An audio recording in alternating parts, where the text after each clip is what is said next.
तो यकीनन आप लोग भी बहुत से स्टूडेंट की तरह परेशान हो रहे होंगे, क्या हम रसीद कैसे लिखें, हमें रसीद लिखना नहीं आता, या रसीद किस तरह से लिखते हैं, किस तरह आती है और उसको अटैम्प्ट किस तरह करते हैं। सबसे पहले तो आप लोगों को ये बताती चलूँ कि कल के पेपर में रसीद आने के बहुत ज़्यादा चांसेस हैं, बहुत ज़्यादा बोर्ड में रसीद ही आएगी, बल्कि 90% बोर्ड में रसीद आएगी। इसलिए आप लोग इसको अच्छी तरह से तैयार कर लें और इसका पैटर्न भी अच्छी तरह सीख लें। तो हम फर्स्टली चलते हैं रसीद की तरफ। पहले मैं आप लोगों को रसीद लिखने का तरीका बताऊँगी और लास्ट में मैं आप लोगों को बताऊँगी कि इंपॉर्टेंट रसीद कौन कौन सी हैं। ओके, तो सबसे पहले हम देखते हैं रसीद लिखने का तरीका। सबसे पहले हमें लिखना होता है यहाँ पे, फॉर एग्ज़ाम्पल आप लोगों को हम देखते हैं रसीद आई है कि आप लोगों को मोटरसाइकिल की ख़रीद के लिए रसीद आई है। ठीक है, ये हम अलग मार्कस लिख लेते हैं।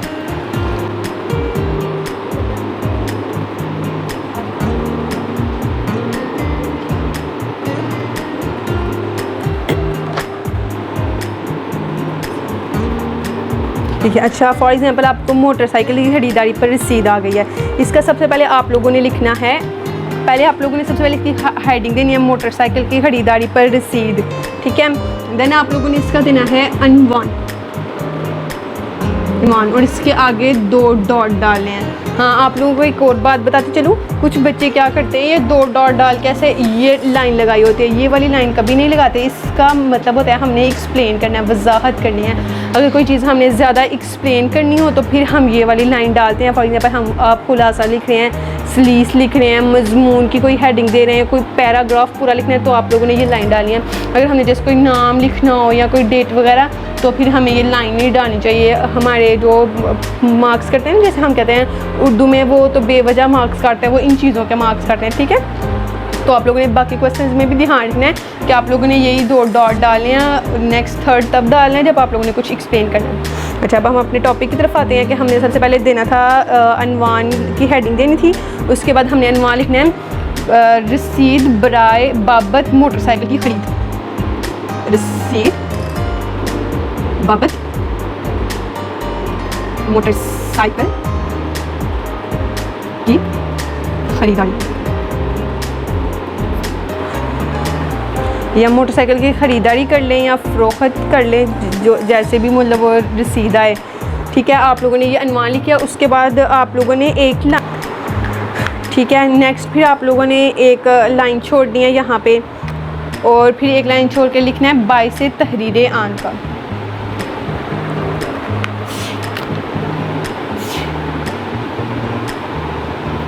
बाइस तहरीर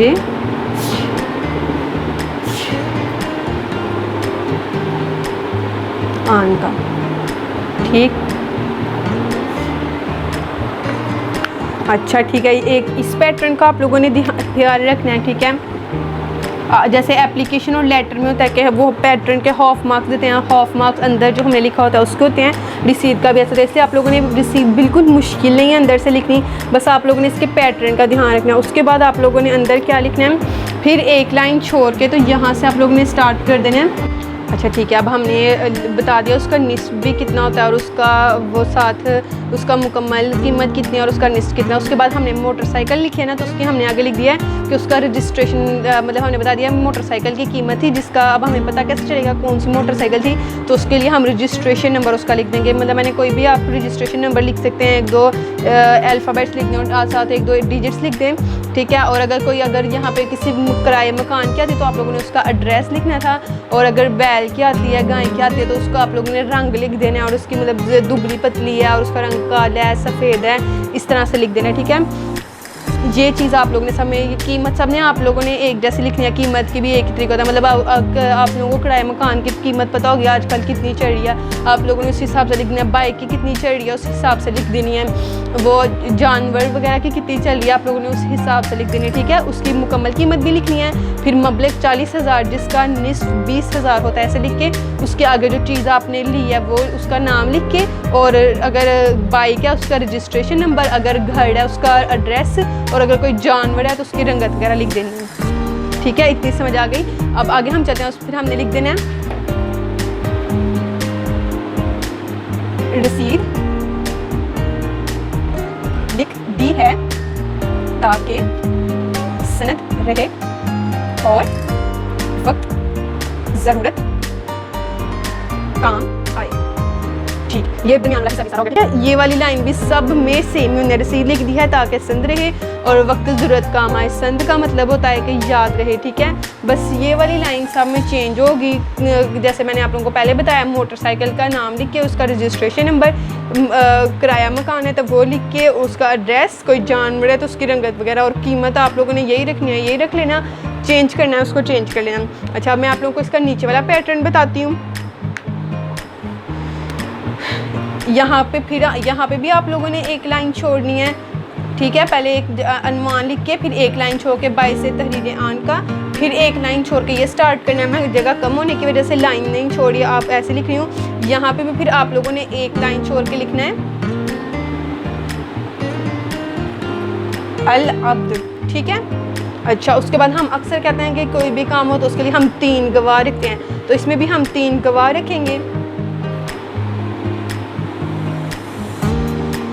गवाशुद। ठीक है, फिर इधर भी इसी तरह गवाशुद, फिर इधर भी इसी तरह गवाशुद। अच्छा, अब इसका क्या करना है, यहाँ पे लिखना है गवाशुद का नाम और यूं ऐसे आगे लाइन डाल देनी है। फिर लिखना है शनाख्ती कार्ड नंबर,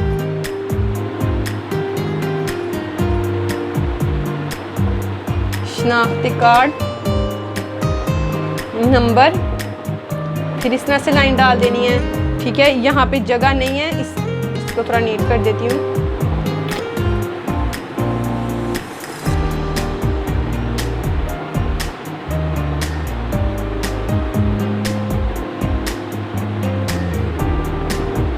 फिर यहाँ पे इस तरह लाइन डाल देनी है। इसके नीचे आप लोगों ने एड्रेस भी लिखना है। ठीक है, और हाँ, एड्रेस लिखना है और दस्तखत लिखना है। ठीक है, 4 ऑप्शन होती हैं। मैं आप लोगों को इधर लिख के, इधर तरतीब से लिख, वैसे आप लोगों ने यहाँ पे भी इसी तरह लिखना है, यहाँ पे भी और इधर भी, तीनों जगह ऐसे लिखना है। मैं आप लोगों को इधर नीट लिख के बता देती हूँ कि कैसे लिखना है ताकि आप लोगों को समझ आ रहे। ठीक है, आप लोग यहाँ रहने दें।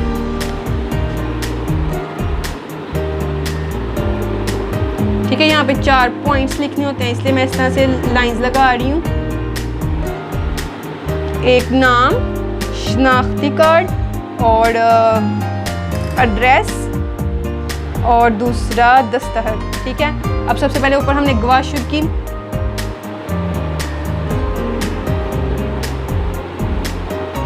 इधर हमने गवाशुद की हेडिंग दी थी ना, उधर सबसे पहले हमने लिखना होता है नाम। ठीक, फिर हमने लिखना होता है शनाख्ती कार्ड नंबर।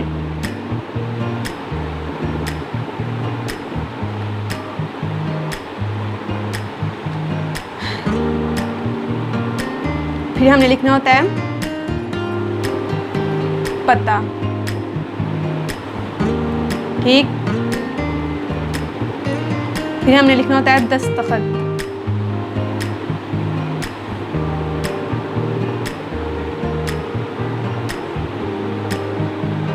ठीक है, इन तीनों जगह पे आपने इस पैटर्न में लिखना है। इधर भी इसी तरह आप लोगों ने गवाशुद लिख के नीचे पहले नाम लिखना है, फिर शनाख्ती कार्ड नंबर, फिर पता, फिर दस्तखत।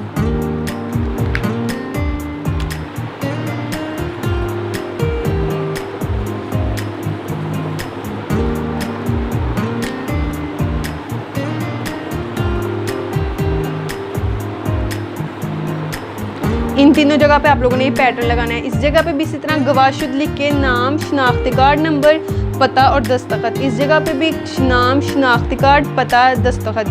ठीक है, ये भी हो गया। फिर से मैं आप लोगों को एक बता देती हूँ, अल अब्द ऊपर वाली लाइन में लिखना है, मतलब इसके बाद जब हमने ये रसीद पूरी कर लिया यहाँ तक, उसके बाद एक लाइन छोड़नी है, अल अब्द लिखना है, फिर एक लाइन छोड़नी है और अगली एक लाइन में गवाशुद लिखना है, मतलब एक ही लाइन में फासले पे गवाशुद लिखना है उधर, फिर आगे गवाशुद, फिर इधर इस साइड पे गवाशुद लिखना है। ठीक है, फिर इसी तरह दोबारा मैं आप लोगों को बता रही हूँ कि ये चारों चीज़ें इधर भी लिखनी है, इस साइड पे भी चारों चीज़ें लिखनी है, इधर भी। अच्छा, अब हमने ये चीज़ लिख ली। फिर इधर लास्ट पे आपकी जो भी पेपर की डेट होगी कल 11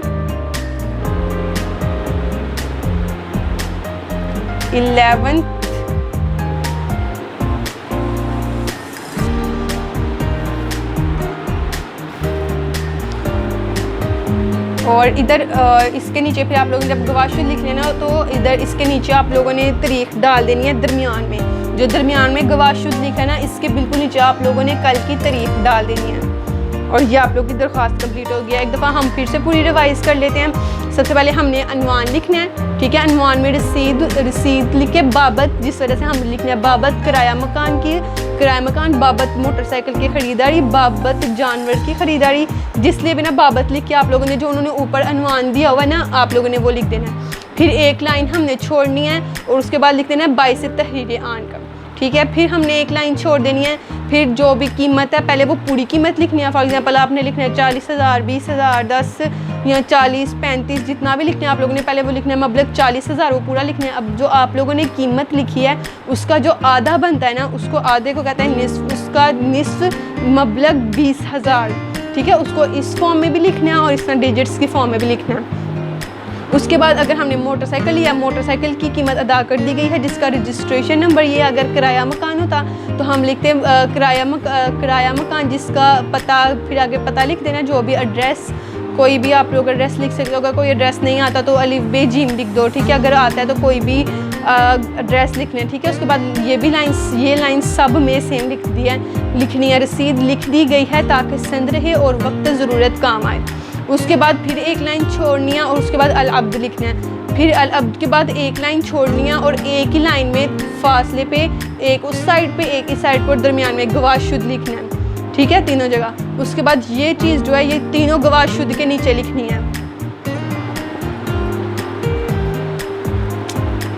और उसके बाद यहाँ पे नाम भी लिखना है, शनाख्ती कार्ड नंबर भी लिखना है, पता और दस्तखत। इधर भी नाम, शनाख्ती कार्ड नंबर, पता, दस्तखत। इधर भी नाम, शनाख्ती कार्ड, पता और दस्तखत। उसके बाद जो दरमियान वाला गवाशुद लिखा है ना, उसके बिल्कुल नीचे आप लोगों ने डेट डाल देनी है, ठीक है। और एंड पे मैंने आप लोगों से कहा था कि मैं आप लोगों को इंपॉर्टेंट रसीद बताऊंगी कौन सी है, तो जिन तीन का मैं नाम ले रही थी वही इंपॉर्टेंट है। मोटरसाइकिल की जगह साइकिल हो जाएगी, मोटरसाइकिल की इंपॉर्टेंट है, साइकिल की इंपॉर्टेंट है, किराया मकान की इंपॉर्टेंट है, और कोई भी जानवर की आ सकती है, वो बेशक जो सा मर्जी जानवर हो वो आप लोगों ने सेम ही लिखनी होती है, ठीक है।